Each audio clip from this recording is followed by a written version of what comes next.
పిల్లలు డాక్టర్లై చనిపోయినా నరకానికి పోతే మీకు లాభమా? పిల్లలు ఇంజనీర్లై చనిపోయి నరకానికి పోతే మీకు ఆనందమా? దేని మీద కాన్సన్ట్రేట్ చేస్తాం? పుట్టినప్పటి నుంచి వీడు కలెక్టర్ కావాలా, వీడు టీచర్ కావాలా, వీడు డాక్టర్ కావాలా, వీడు అది కావాలా ఇది కావాలా అనే ఆలోచనలు ఉంటాయి. కానీ వీడు నా ప్రభువు నమ్ముకోవాలా, భక్తిగా ఉండాలా అనే ఏ తల్లిదండ్రులకైనా ఉందా? చాలాసార్లు ఉండదు మనకు.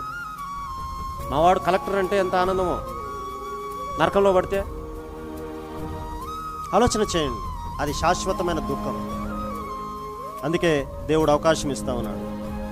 నరునికి ఆయుష్కాలం పరిమితి కలదు కాబట్టి ఎప్పుడు చేయాలి? మనము చచ్చిపోయిన తర్వాత ఎవరి కొరకు ఏమీ చేయలేము. అందుకే బ్రతికున్నప్పుడే చేయాలి.